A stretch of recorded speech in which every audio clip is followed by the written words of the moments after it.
நீங்கள் புது laptop computer வாங்க போகிறீங்களா இல்லை உங்கள் லேப்டாப் கம்ப்யூட்டர் சரி செய்யணுமா? மீன்ஸில் இருக்க ஸ்மார்ட் சிஸ்டம்க்கு கால் பண்ணுங்கள். 04427935803, மொபைல் 9962194022. தம்பி கொஞ்சம் பின்னாடி வாப்பா தம்பி. இது வந்துடு வாங்க பின்னாடி வந்து எடுங்க.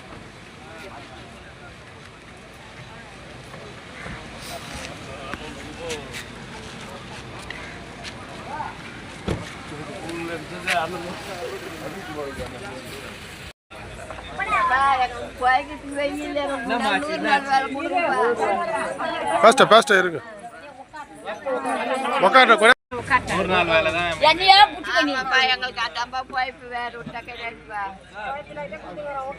பிரச்சனையை வந்து ஒரு இயல்பான நிலையில் கேட்குற ஒரு நிகழ்ச்சி. அது எப்பவுமே மாதம் மாதம் பண்ணுறது தான். இன்றைக்கி வந்து பொன்னேரி ஏரியாவில் வந்திருக்கோம். இந்த ஆசனப்புத்தூர்ன்ற கிராம பஞ்சாயத்தில் உட்காந்து பேசிகிட்டு இருக்கோம். மக்களுக்கு முக்கியமான பிரச்சனை இந்த இடத்துல வந்து பஸ்ஸு. ஒரு 7 வில்லேஜுக்கு இந்த பக்கத்தில் பஸ்ஸு கிடையாது. ரொம்ப காலமாக பஸ் இல்லாமல் இருக்கிறாங்க. அவங்களுடைய கோரிக்கை வந்து நியாயமான கோரிக்கை. அதை நான் கலெக்டர்கிட்டையும் பேசியிருக்கேன். அது என்ன பிரச்சனைன்னு பார்த்து அதை சார்ட் அவுட் பண்ணுவேன். ரெண்டாவது வந்து எல்லா ஊர்லேயும் இருக்கிற பிரச்சனை தான் 100 நாள் வேலை. இந்த 100 நாள் வேலை இல்லாத 40 வயசுக்கு மேலே இருக்க பெண்கள் எல்லாருக்குமே ஒரு பெரிய இது ஒரு பிரச்சனையாக இருக்குது. இது வந்து கண்டிப்பாக இது வந்து நம்ம அரசாங்கத்துடைய பிரச்சனை இல்லை, இது பிஜேபியோடைய வேலை.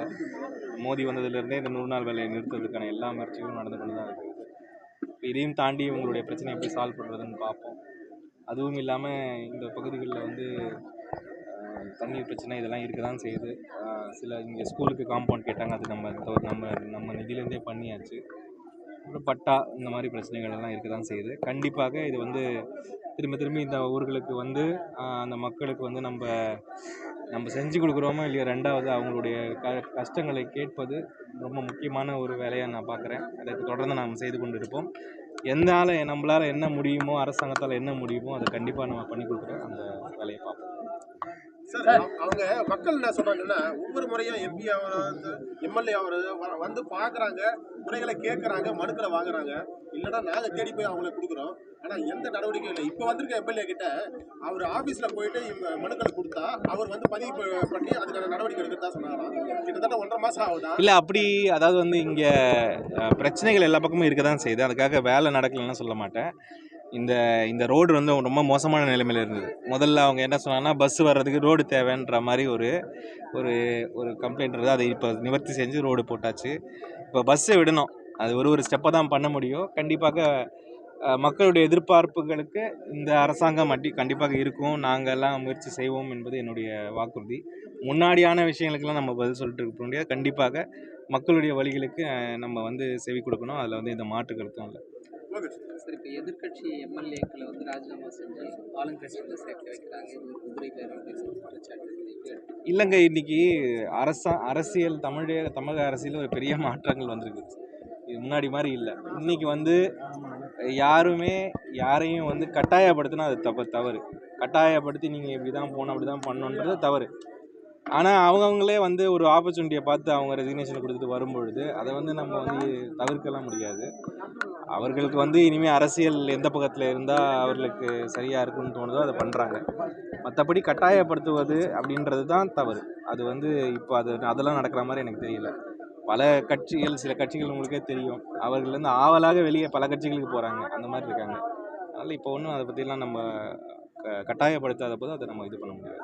சார், தற்பொழுது வந்துள்ள உங்கள் மாநில தலைவர் மாணிக் தாக்கூர் அவர் என்ன செய்வார், இப்போ இருக்கிற உங்கள் கூட்டணியில் இருக்கிறதுனால, அதாவது தாவேகா கூட்டணியில் இருக்கிறதுனால 20 வருஷமாக பயணித்த டிஎம்கே, அதுக்கு முன்னால் இருந்த அதிமுக, இவங்களெல்லாம் ரொம்ப விமர்சனம் பண்ணுறாரு. நீங்கள் என்னை அடித்தா நான் திருப்பி அடிப்பேன் அப்படின்ற மாதிரியே விமர்சனம் பண்ணுறேன். ஆனால் 20 வருஷமாக அவங்க கூட தான் நீங்கள் பயணிச்சிங்க. அப்போலாம் ஏன் நீங்கள் அடிக்க முடியல? இல்லை, 20 வருஷமாக பயணித்த அரசியலில் வந்து எல்லார் மேலேயும் மரியாதை. காங்கிரஸ் கட்சி ஒரு மரியாதையான கட்சி, அது என்றைக்குமே வந்து அதை தாண்டி போகாது. ஆனால் வந்து எங்களுடைய மாநில தலைவர் டே 1லேருந்து அவர் ஸ்டேட்மெண்ட் ரொம்ப கிளியர். அவர் இந்த கூட்டணி வர்றதுக்கு முன்னாடியிலேருந்தும் அது ரொம்ப கிளியர். நீங்கள் வந்து நாங்கள் பாட்டு காங்கிரஸ்காரங்க சும்மா இருப்போம், நீங்கள் எங்களை வந்து ஏதாவது தேவையில்லாமல் சீண்டுறீங்கன்னா அதுக்கு நாங்கள் தக்க பதிலடி கொடுப்போம்ன்றது நியாயமான பேச்சு தான். அதில் நியாயம் இல்லாத பேச்செல்லாம் கிடையாது. அதே சமயத்தில் எல்லோர் மீதும் மரியாதையும் ஒரு அன்பும் கொண்ட ஒரு கட்சி இது. எங்களுக்குள்ளேயே அப்படி தான் இருக்கும். ஆனால் அதை ஒரு அட்வான்டேஜாக எடுத்துக்கிட்டு வாய்க்கு வந்தபடியெல்லாம் பேசிகிட்டு இருந்தால் அதை கேட்டுட்டு இருக்கிறதுக்கு இனிமேல் காங்கிரஸ்காரங்க இருக்க மாட்டாங்கன்றது எங்கள் மாநிலத்தோட சொல்லுங்கள். இப்போ பிஜேபியோட பாலிசி படி தான் இதெல்லாம் நடக்குது. ஃபுல்லாக திராவிடியன் பார்ட்டிஸை வந்து ஒழிக்கணும், அந்த மாதிரி விஷயங்களுக்கான அஜெண்டாவாக தான் இதெல்லாம் நடந்துட்டு இந்த நாடாளுமன்றத்தில் தெரிஞ்சிருங்க யார் கூட இருக்கான்ட்டு. சார் இப்போ டெல்லியில சோனம் வாங்சுவை கைது பண்ணியிருக்கிறாங்க. 18 நாள் அவர் உண்ணாவிரத இருந்தவரை கைது பண்ணிருக்காங்க. இது சம்பந்தமா இதுவரையே ராகுல் காந்தி அவர்கள் வந்து அவரை போய் பார்க்கவோ அது சம்பந்தமான எந்த அறிக்கையோ இல்லை. ஆனா இப்ப அவர் நீட்டுக்காக போராடினவரை அந்த மோசமான நிலைமையில இப்ப பிஜேபி அரசு வந்து அவரை கைது பண்ணியிருக்கிறாங்க. எங்க நீட்டுக்கான போராட்டம் வந்து டே ஒன்லேருந்தே எங்கள் தலைவர் வந்து எடுத்து வச்சு ஒரு ஊராக போய் அவர் வந்து கூட்டத்தை திரட்டி அதை பற்றி எக்ஸ்பிளைன் பண்ணிருக்காரு. நேற்று கூட தேராதூனில் நீங்கள் பார்த்துருப்பீங்க, ஒரு பெரிய கூட்டத்தை அவர் அட்ரஸ் பண்ணார். மாணவர்கள் இந்த இஷ்யூவை பொறுத்த வரைக்கும் காங்கிரஸ் கட்சி ரொம்ப வலிமையாக இதில் இருக்குது. எங்களுடைய மாநில தலைவரும் இங்கே இறந்த எல்லா குழந்தைகள் வீட்டுக்கும் போயிட்டு அவர் வந்து ஆறுதல் தெரிவித்து வந்திருக்காங்க.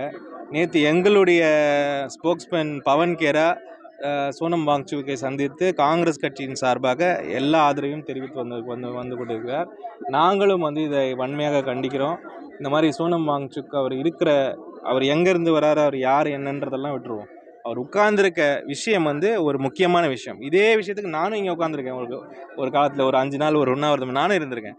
அதனால் இது ஒரு பெரிய பிரச்சனை. இதை கண் விழித்து எல்லாரும் பார்க்க வேண்டும் என்பது எங்களுடைய கோரிக்கையும் கூட. இதில் பிஜேபியோட போக்கையும் எல்லாம் மக்கள் பார்க்கணும். மாணவர்கள் பிரச்சனைன்னு வரும்பொழுது கூட, நம்ம குழந்தைகள் பிரச்சனை வரும்போது கூட அவர்கள் போக்கு எப்படி இருக்குன்றதையும் மக்கள் பார்க்கணும். கண்டிப்பாக அதுதான் அதை வந்து கொண்டு வர தான் இப்போ ட்ரை பண்ணுறாங்க.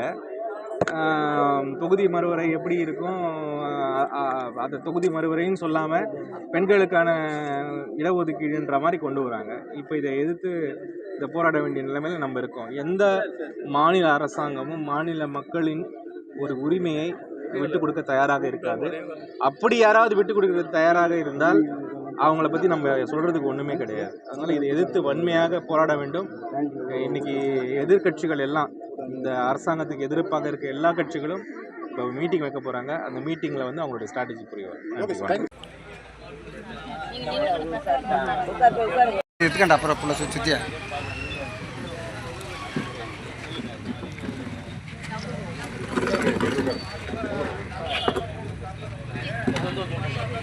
பட்டாசு விட்டா தெரியல.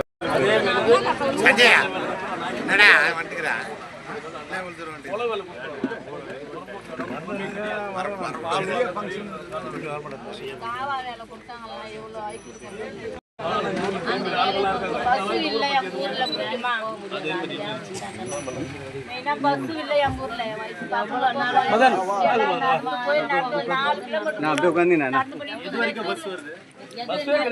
Main road sir, main road மெயின்ல 12 வருஷம் மதன கொஞ்சம் வரும்.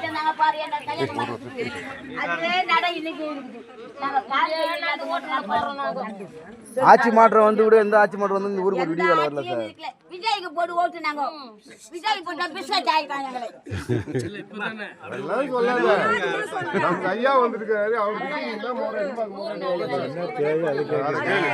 இதே பண்ணிட்டாரு அதை பண்ணிட்டாரு சொல்லக்கூடாது.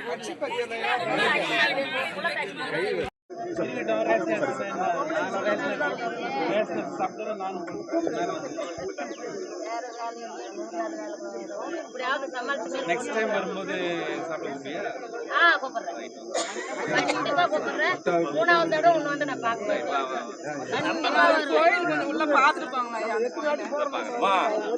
கவலைப்படாதீங்க. அதை விட முக்கியமான கூட இல்ல தெரியுமா, ஒரு வருஷமா நிறுத்தி வச்சுக்கிறாங்க அந்த கோயில் வேலை முடியாம. என்ன பொறுத்த வரைக்கும் அதை விட முக்கியம் கடவுளுக்கு என்ன தேவையோ அவர் செஞ்சுக்கிறாரு. சார் வாங்க சார்.